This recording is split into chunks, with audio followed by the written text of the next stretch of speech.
Hello बच्चों, आज हम लोग पढ़ेंगे इलेक्ट्रोमैग्नेटिक इंडक्शन में एक और टॉपिक को। टॉपिक है म्यूचुअल इंडक्शन एंड इंडक्टेंस, अन्योन्य प्रेरण और प्रेरकत्व, और साथ में इस पर हम लोग कुछ न्यूमेरिकल्स को भी सॉल्व करेंगे। चैप्टर है इलेक्ट्रोमैग्नेटिक इंडक्शन और इसमें टॉपिक है म्यूचुअल इंडक्शन।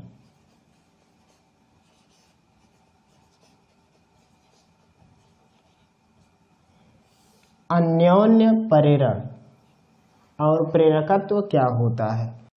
तो अगर आपने सेल्फ इंडक्शन पढ़ा है यानी स्वप्रेरण पढ़ा है तो आपको ये म्यूचुअल इंडक्शन बड़े आसानी से समझ आ जाएगा। देखिए, अगर इसे समझना है तो सबसे पहले एक लूप बनाते हैं। लूप में मान लो इस प्रकार का करंट फ्लो कराए हैं तो यहाँ पे इनवर्ड मैग्नेटिक फील्ड होगा, यानी मान लो कि ये ऐसे करके यहाँ पे मैग्नेटिक लूप बन रही है इस प्रकार से, यानी ऐसे चुंबकीय क्षेत्र रेखा अंदर जा रही है, फिर बाहर से फिर अंदर आ रही है। तो यहाँ पे एक प्रकार का मैग्नेटिक फ्लक्स है, वो इसमें करंट जब फ्लो हुआ तब। अब अगर यहाँ पर भी कोई एक लूप रख दें ऐसे, तो क्या होगा, ये मैग्नेटिक फील्ड लाइंस इसके अंदर से भी निकल के जाने लगेंगी। तो ऐसे कंडीशन में क्या होगा कि अब इसके अंदर, इसका चूँकि कोई एरिया होगा तो इसके अंदर भी एक प्रकार का फ्लक्स बनने लगेगा, क्योंकि फ्लक्स का मतलब क्या होता है, नंबर ऑफ फील्ड लाइंस जो कि किसी भी लूप से परपेंडिकुलर पास कर रही हैं, उनको क्रॉस करके निकल रही हैं, उसे ही हम लोग फ्लक्स कहते हैं।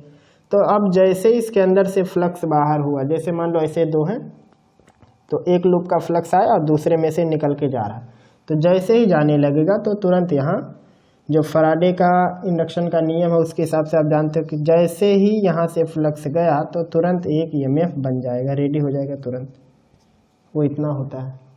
तो अगर इसमें I1 करंट दिए हैं, सपोज कर लो कि इसमें एक करंट है जिसको हमने नाम दिया I1, तो अब ये वाला करंट एक मैग्नेटिक फ्लक्स बनाएगा जो कि दूसरे में से पार होके चला जाएगा। तो अब कुछ इसके अंदर फ्लक्स आएगा, अब जैसे इसमें फ्लक्स आएगा तो एक ईएमएफ आएगा और इसे कहेंगे E2। मतलब क्या हुआ कि अगर इसमें एक करंट भेजे I1, यानी मान लो इसमें एक ईएमएफ E1 लगाए थे या वोल्टेज V1 अप्लाई किए थे, तो जब इसमें एक वोल्टेज अप्लाई किए तो इसमें करंट फ्लो हुआ जिससे एक मैग्नेटिक फील्ड बनी। ये मैग्नेटिक फील्ड लाइन दूसरे लूप को पार कर रही है। कोई ज़रूरी नहीं कि सारी मैग्नेटिक फील्ड लाइन जितनी बनी है सब पार करें, कुछ पार कर रही होंगी, तो जो पार कर रही होंगी उनसे एक फ्लक्स का निर्माण हो जाएगा, और जैसे ही फ्लक्स का निर्माण हो जाएगा तो तुरंत उसमें एक ईएमएफ बन जाएगा। अब अगर एक इसमें ईएमएफ बन गया तो इस ईएमएफ के कारण से इसमें एक प्रकार की विद्युत धारा बहने लगेगी। इसी को कहते हैं म्यूचुअल इंडक्शन। यानी अगर साफ साफ शब्दों में कहें तो कह सकते हैं कि किसी एक लूप में धारा प्रवाहित कराएं या किसी एक लूप में फ्लक्स लगाएं, चुंबकीय फ्लक्स, या चुंबकीय फ्लक्स को परिवर्तित करें तो उसके समकक्ष में रखी हुई बगल में ऊपर नीचे किधर भी उसके अंदर अगर फ्लक्स बन गया तो उसमें भी एक ईएमएफ बन जाता है, इंड्यूस्ड ईएमएफ, उसमें भी एक धारा प्रवाहित होने लगती है। तो इसी घटना का नाम है म्यूचुअल इंडक्शन। यानी कह सकते हैं कि मान लो इसमें हमने करंट I1 दिया तो इसमें फ्लक्स बन गया Φ2। यानी सीधी सीधी बात क्या है कि जो Φ2 है ये डिपेंड करता है I1 पर। Φ2 I1 पर क्यों डिपेंड करता है, क्योंकि दूसरे वाले में फ्लक्स तब बना जब पहले वाले में करंट भेजा गया। जब पहले में करंट भेजे तो इसमें फील्ड लाइंस बनी, इस फील्ड लाइंस के कारण दूसरे में फ्लक्स जनरेट हुआ। तो कह सकते हैं कि Φ2 प्रोपोर्शनल है I1 के। आप कभी ये नहीं लिख सकते हो कि I1 प्रोपोर्शनल Φ2, क्योंकि I1 ये वाला करंट इसके फ्लक्स पर डिपेंड नहीं है, इसका फ्लक्स डिपेंड है इसके करंट पे, तो इसलिए इसको ऐसा लिखना है। और इसी समानुपात को हटाने के लिए, या जो अनुपात का संकेत है इसको हटाने के लिए कांस्टेंट यूज करते हैं जिसको कहते हैं M। तो हो जाएगा ये Φ2 इक्वल MI1। यहाँ इस M को कहते हैं म्यूचुअल इंडक्टेंस। म्यूचुअल इंडक्टेंस, अन्योन्य प्रेरकत्व, ये यही है। ये किस पे डिपेंड करता है? ये देखो आपको लग रहा होगा कि ये फाई आई इन सभी पर डिपेंड करता है, लेकिन होता ऐसा नहीं है। जैसे आप कैपेसिटर में पढ़ते थे C = Q/V, तो देखने में लगता है कि C V और Q पर डिपेंड करता है, लेकिन ऐसा नहीं। ये स्ट्रक्चर पर डिपेंड करता है कि कैपेसिटर कैसे बना। सेम यहाँ पर जो ये यम है, ये यम फाई और आई पर डिपेंड नहीं करता। यम डिपेंड करता है, लिख देते हैं यहाँ पे, यम depends on number 1 shape and size पर।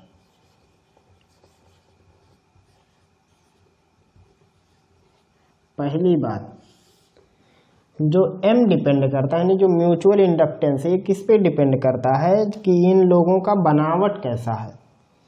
मतलब ये जो लूप जिसमें करंट प्रवाहित किए हैं और दूसरा जिसमें करंट बना, इन लोगों के बनावट पर M डिपेंड करता है कि इनका अन्योन्य प्रेरकत्व कितना होगा। तो इसके आकार पर, इसकी आकृति पर डिपेंड करता है। दूसरा जो डिपेंड करता है, इन दोनों के बीच का पोजीशन कैसा, मतलब ये एक दूसरे के समांतर रखे हैं, ऊपर रखे हुए हैं, एक दूसरे पर समीप करके रखे हैं, दूर दूर रखे हैं, यानी ये डिपेंड करता है इस पर, यानी पोजीशन पर, पोजीशन ऑफ कॉइल्स। ये दो बहुत मेन है, इन्हीं दो पर म्यूचुअल इंडक्शन डिपेंड करता है और म्यूचुअल इंडक्टेंस भी, यानी आकार और आकृति, बनावट कैसी है, और साथ में जो लूप बना करके रखे गए हैं, जो कुंडलियां बना के रखी गई हैं, उनका पोजीशन क्या है।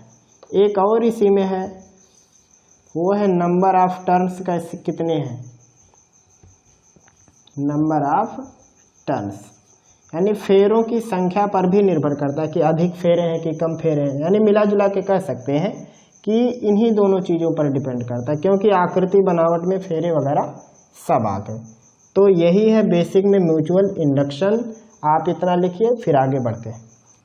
तो शायद आप समझ गए कि म्यूचुअल इंडक्शन क्या है। म्यूचुअल इंडक्शन कहने का मतलब, जब किसी एक लूप में वोल्टेज अप्लाई करें या करंट फ्लो कराएं, तो उसके करीब में रखी हुई किसी दूसरे लूप में भी करंट फ्लो हो या इंड्यूस्ड ईएमएफ बन जाए या उसमें फ्लक्स चेंज होने लगे, तो इस इंसिडेंट को, फिनोमेना को, घटना को, जो भी कहो, उसे हम लोग कहते हैं म्यूचुअल इंडक्शन। तो यहाँ पे एक अच्छा खासा निष्कर्ष है, वो क्या है कि दूसरे वाले में फ्लक्स जो उत्पन्न होगा वो डिपेंड करेगा पहले वाले के करंट पर, यानी φ2 इक्वल हो जाएगा MI1, जहाँ M को कहेंगे म्यूचुअल इंडक्टेंस, अन्योन्य प्रेरकत्व, ये डिपेंड करता है आकार पर, स्थिति पर और फेरों की संख्या पर। बाकी इसका करंट से कोई लेना देना नहीं है। अब आओ हम लोग देखते हैं म्यूचुअल इंडक्टेंस और ईएमएफ में रिलेशन क्या है, उसके बाद ही हम लोग आगे बढ़ेंगे। तो जैसे मान लेते हैं कि हिंदी में लिख देते हैं पूरा, ताकि आपको लिखने में काम आए। माना एक कुंडली में I1 धारा प्रवाहित करने पर, धारा प्रवाहित करने पर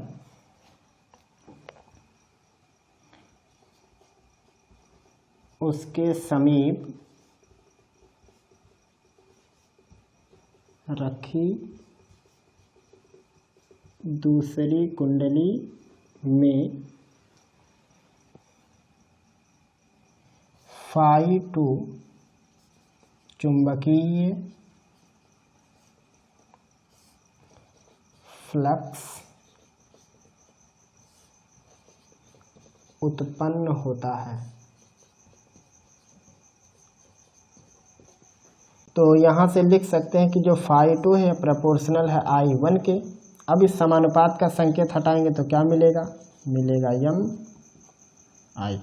तो अगर मान लो n टर्न हो तो टोटल जो नेट फ्लक्स हो जाएगा दूसरे वाले में वो N2 φ2 हो जाएगा, ये वाला फ्लक्स।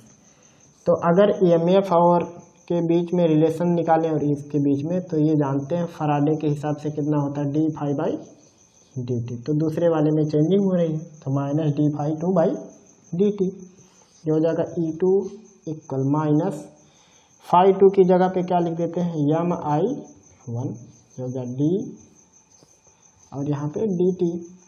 यम कांस्टेंट है वो बाहर हो जाएगा, तो ई टू की वैल्यू कितनी हो जाएगी minus M D I one by D T. और अगर मैग्नीट्यूड की बात करेंगे तो ई टू इक्वल हो जाएगा यम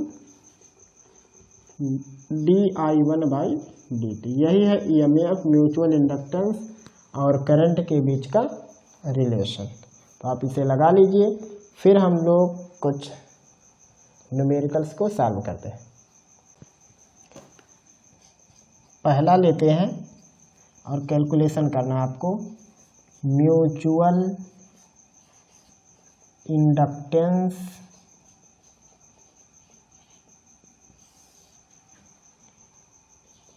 ऑफ टू कॉन्सेंट्रिक कॉइल, दो संकेंद्रीय कुंडलियों का अन्योन्य प्रेरकत्व, ये कैलकुलेट करना है। तो चलो देखो कैसे निकालना है। तो सबसे पहले मान लेते हैं कि एक वृत्ताकार कुंडली है और एक इसके अंदर एक और छोटी कुंडली है। एक की रेडियस बड़े वाले की कैपिटल आर मान लेते हैं और छोटे वाले की स्मॉल आर। यहाँ पे एक कंडीशन होता है कि जो अंदर वाला होता है ये बाहर वाले की अपेक्षा बहुत छोटा होता है, तभी ये चीज़ वैलिड है। एक बात जान लेना, अगर मान लो इसकी त्रिज्या उसकी त्रिज्या लगभग बराबर हो तो फिर ये चीज़ मतलब जो आंसर आता है ये 100% प्योर नहीं होता। लेकिन अगर ये थोड़ी सी छोटी या मतलब काफ़ी छोटी होने लगे, ऐसे पोजीशन में 100% करेक्ट आंसर देता है। तो ये है दो संकेंद्रीय कुंडलियों के कारण या कुंडलियों का अन्योन्य प्रेरकत्व निकालना। सपोज करो कि इसमें हमने I1 करंट भेजा, तो जब I1 करंट इसमें भेजेंगे तो तुरंत हमें क्या निकालना है, हमें निकालना है कि इसके अंदर से कुल कितना मैग्नेटिक फ्लक्स बाहर जा रहा है, वही चीज़ हमें कैलकुलेट करनी। तो अब मैग्नेटिक फ्लक्स निकालते हैं दूसरे वाले का। तो दूसरे वाले का मैग्नेटिक फ्लक्स निकालने के लिए लिखेंगे फाई टू दूसरे वाले में। तो दूसरे वाले का अगर हमें मैग्नेटिक फ्लक्स निकालना है तो वो कैसे निकलेगा, ये पहले पता करनी पड़ेगी कि ये दूसरा वाला किस मैग्नेटिक फील्ड के अंदर है। तो वो तो पहले वाले के मैग्नेटिक फील्ड के अंदर है, इनटू एरिया लेना पड़ेगा दूसरे वाले का। ये बात ध्यान से समझो। अगर हमें इसका कैलकुलेशन करना कि इसके अंदर कुल कितना फ्लक्स जा रहा है, तो ये पता करना पड़ेगा कि ये किस मैग्नेटिक फील्ड में है। अगर वो पता चल गया कि ये किस मैग्नेटिक फील्ड में है, तो यहाँ पे क्या पता चला कि I1 ने जो मैग्नेटिक फील्ड बनाई है उसमें है ये। उसके बाद इसकी एरिया हमें लेनी है, तो इसका एरिया मान लेते हैं A2। पहले वाले का एरिया A1, इसका एरिया A2। तो यहाँ से अगर फ्लक्स काउंट करें तो कितना हो जाएगा, फाई टू इक्वल B1 इसके कारण से सेंटर पर। तो एक वृत्ताकार कुंडली के कारण से सेंटर पर को कितना होता है, म्यू नॉट अपान 2 I बटे R। तो इसकी रेडियस R माने हैं, इंटू A2 इसका वाला, तो इसका एरिया कितना है पाई R स्क्वायर। अब बारी आती है कि अगर मान लो इसमें n टर्न होते, जैसे कह दें कि इसमें n1 फेरे हैं, इसमें n2 फेरे। अगर ऐसा हो जाएगा तो आप इसमें n1 का गुणा कर देना, इसमें n2 का गुणा कर देना, क्योंकि जब जितने टर्न हो जाएंगे उतनी मजबूत मैग्नेटिक फील्ड होती है, आप जानते हो। इसमें जितने अधिक टर्न होंगे उतना अधिक मैग्नेटिक फ्लक्स इसका हो जाएगा। तो इसके एरिया में गुणा हो जाएगा, साथ में इसके मैग्नेटिक फील्ड में गुणा हो जाएगा। तो अगर टर्न दिया रहे तो कैसे कैलकुलेशन करना है, लिख देते हैं, यदि प्रथम कुंडली में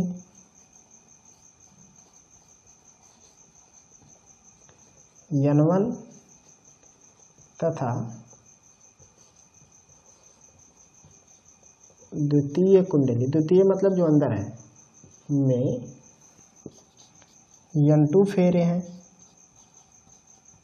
तब phi 2 की वैल्यू क्या आएगी, इसमें n1 हो जाएगा, उसमें n2, n1 म्यू नॉट अपान 2 I1 बटे r, और इसमें हो जाएगा n2 पाई r स्क्वायर। सिंपल, अगर फाई निकल गया तो सब आ जाएगा। phi 2 बराबर क्या होता है, mi1, अभी लिखे थे इससे कुछ देर पहले, phi 2 इक्वल mi1, तो ये हो जाएगा n1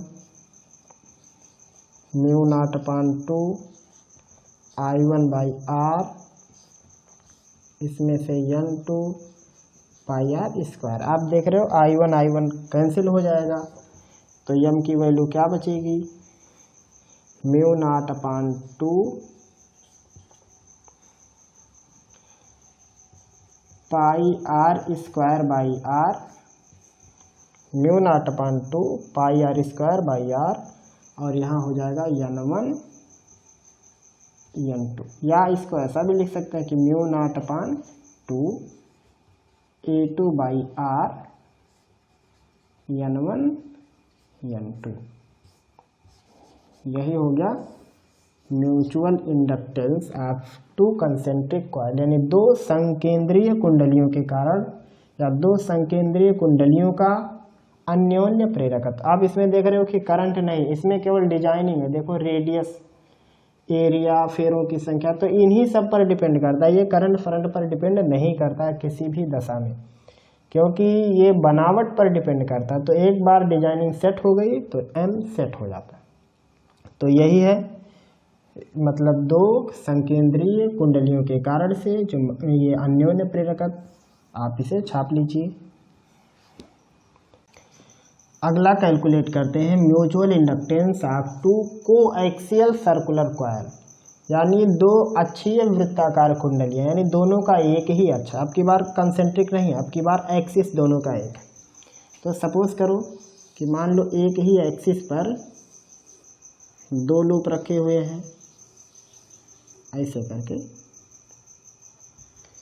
इसका रेडियस r है और इसका रेडियस ये वाला r है, ले लेते हैं छोटका वाला, और इसके बीच की दूरी ये x। इसमें करंट भेज देते हैं I1 और फाइंड आउट करते हैं इसमें छोटे वाले में, यानी यहाँ भी लेस देन ये वाला है, यानी यहाँ भी ये छोटा मोटा त्रिज्या का है इसके मुकाबले। तो फिर से वही काम करना, अगर आपको म्यूचुअल इंडक्टेंस कैलकुलेट करनी है तो सिंपल आपको यहाँ का फ्लक्स निकालना है बस, और कुछ नहीं करना। तो दूसरे वाले में कुल कितना फ्लक्स होगा आप लैंग्वेज वगैरह लिख ले जाओगे। दूसरे वाले में अगर फ्लक्स कैलकुलेट करें तो क्या मिलेगा, दूसरा वाला पहले पता करने हैं कि किस मैग्नेटिक फील्ड में, तो पहले वाले के मैग्नेटिक फील्ड में, ये जो बनाएगा उधर से मैग्नेटिक फील्ड लाइन उसी के अंदर वो पड़ा हुआ है, यानी ये इसका ऐसे करके बनेगा मैग्नेटिक फील्ड लाइन, आप अपने हाथों से चेक कर सकते। तो ये रखा हुआ B1 मैग्नेटिक फील्ड में, उसका एरिया कितना है A2। अब अगर मान लो इसमें N1 चक्कर है तो यह हो जाएगा N1, उसमें N2 चक्कर है तो यह हो जाएगा N2। बस सिंपल इतना काम करना है। अगर फेरे नहीं है तो सिंगल छोड़ देना, या आप N1 N2 पर निकाल लो, लास्ट में ले जाके जितने फेरे रहेंगे N1 N2 की जगह पर वो वैल्यू डाल दो, तो ये हो गया N1 B1 N2 A2। अब बारी आती है कि कितना मैग्नेटिक फील्ड होगा वहाँ पे।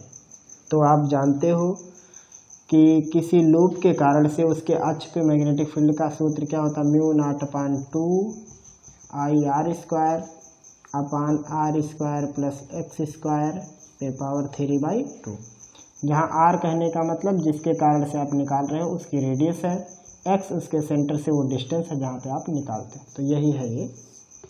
तो अगर आप इसका इस्तेमाल करो तो यहाँ पे क्या आएगा, म्यू नॉट अपान 2, I की जगह पे I1 चाहिए और इस r की जगह पे कैपिटल R चाहिए, क्योंकि इसने वहाँ पे मैग्नेटिक फील्ड बनाया हुआ है, अपान r स्क्वायर, तो यहाँ पे कैपिटल R हो जाएगा, plus x square to the power 3/2। ये हो गया, और यहाँ पे आएगा N2 और दूसरे का एरिया वो कितना है पाई आर स्क्वायर, और φ2 को क्या लिखते हैं MI1, ये तो मालूम है। I1 से I1 निरस्त हुआ, अब जो बचा है यही आपका उत्तर भी है, इसी को थोड़ा अच्छे से लिख लो। तो ये हो जाएगा N1 N2, पहले इनको अलग लिख लेते हैं, N1 N2 अलग हुआ, यहाँ बचेगा μ0/2 r square by r² plus x² to the power 3/2, और यहाँ बचेगा पाई आर। अगर इसे याद करने के इरादे से फार्मूले को रिक्रिएट करें तो हो जाएगा यहाँ N1 N2, देखो पाई आर स्क्वायर इस वृत्त का क्षेत्रफल है, तो अगर इसमें पाई का गुणा कर दें तो यहाँ भी पाई आ जाएगा, तो ये हो जाएगा μ0/2 pi R square plus x² to the power, यहाँ भी पाई होगा 3/2, इधर पाई आर स्क्वायर। अब अगर इन्हें सही से लिखें तो क्या पाएंगे, m की वैल्यू मिलेगी N1 N2 μ0/2 पाई, और ये हो जाएगा A1 और ये हो जाएगा A2, देखो ये A1 हुआ ये A2 हो जाएगा, तो ये हो जाएगा A1 A2 upon r² plus x² to the power 3/2, यही होगा। और अगर x बहुत छोटा है, बहुत छोटा एकदम हद से ज़्यादा छोटा, तो x को उड़ा देंगे, काम खत्म हो जाएगा उसका, तो यही इसका उत्तर भी आ जाएगा। आप देखो यहीं से आप अपने पहले रिजल्ट पर भी जा सकते हो, जो भी आपने लिखा था संकेंद्रीय वाला, तो संकेंद्रीय में क्या x होता नहीं है, तो अगर आप यहाँ से x को उड़ा दोगे तो कितना हो जाएगा r² टू पावर 3/2, 2 से 2 कट जाएगा, तो आएगा यहाँ पे r³, और आप A1 की जगह पे लिखोगे पाई आर स्क्वायर, तो r² से r³ कट जाएगा, नीचे r बचेगा, पाई से पाई कट जाएगा, तो आपका वही पुराना उत्तर आ जाएगा। मतलब आप यहाँ से कंसेंट्रिक कॉइल तक भी जा सकते हो। यही है इस प्रश्न का सलूशन, लगाओ इसे। चलो अगला प्रकार है mutual inductance of two coaxial long solenoid. लंबी धारावाही परिनालिका के कारण से हमें निकालना है अन्योन्य प्रेरकत्व, और यहाँ पे परिनालिकाएं कैसी हैं, अच्छी स्थिति में। तो सबसे पहले डिजाइन बनाते हैं, जैसे मान लो ये एक है बड़ी परिनालिका, अच्छे से समझना क्योंकि इसमें लाइनें बहुत ज़्यादा बनने वाली हैं। ऐसे करके इसमें करंट भेज दिए I1, और एक इसके अंदर परिनालिका है, इसीलिए कह रहे थे कि इसमें मतलब बहुत अजीब डिजाइन बनेगा। ये वाला हमें निकालना है इन दोनों का अन्योन्य प्रेरकत्व, तो कैसे आएगा वही चीज़ कैलकुलेट करनी। तो यहाँ पे दोनों का एक ही अच्छा है, ये चीज़, इसमें फेरों की संख्या N1 है और इसमें फेरों की संख्या N2 है। इसकी बड़े वाले की रेडियस, ये यहाँ लिखते हैं, बड़े वाले की रेडियस है R और छोटे वाले की रेडियस स्मॉल r, और यहाँ भी वही है लेस देन r। अगर पूरा भी यहाँ पे रहेगा तो चलेगा, क्योंकि पूरा अंदर बंधन है तो पूरी फिलनाइन आती जाती है, तो इसलिए इसमें इसकी कोई खास ज़रूरत भी नहीं है। तो यहाँ पे भी आपको वही काम करना है। तो सबसे पहले क्या कैलकुलेट करेंगे, φ2 की वैल्यू क्या होती है,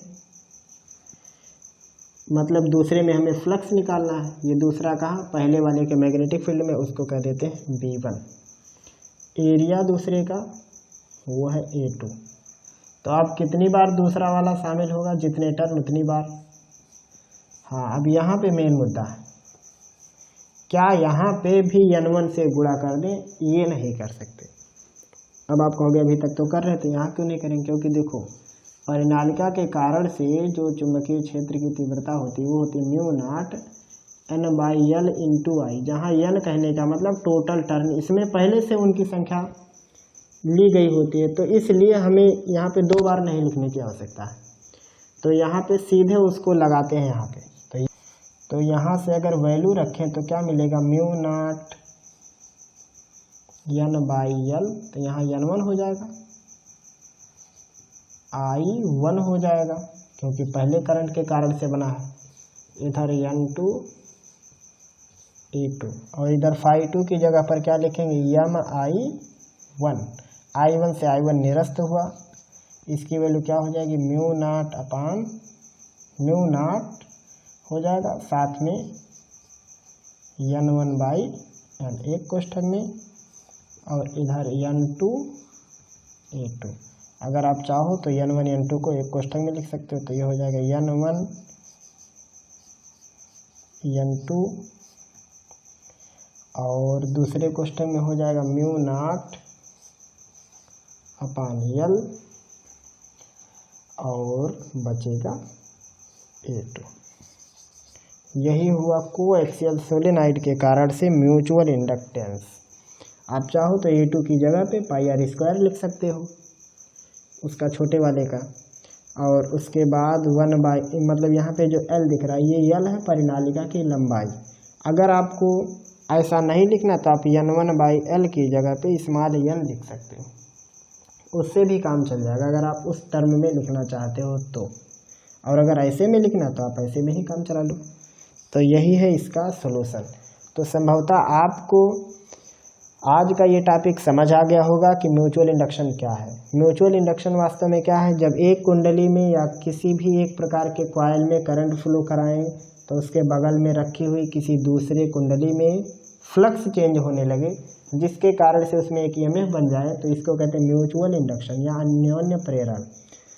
और साथ में हम लोगों ने 2-3 प्रकार के आकृतियों पर हमने म्यूचुअल इंडक्टेंस कैलकुलेट करने की भी कोशिश की है और आपको सिखाने की भी कोशिश की है, शायद आपको समझ भी आ गया होगा। और ये था आज का हमारा टॉपिक, इलेक्ट्रोमैग्नेटिक इंडक्शन का अंतिम टॉपिक। यहीं पर चैप्टर क्लोज होता है। अब हम लोग मिलेंगे अगले चैप्टर में।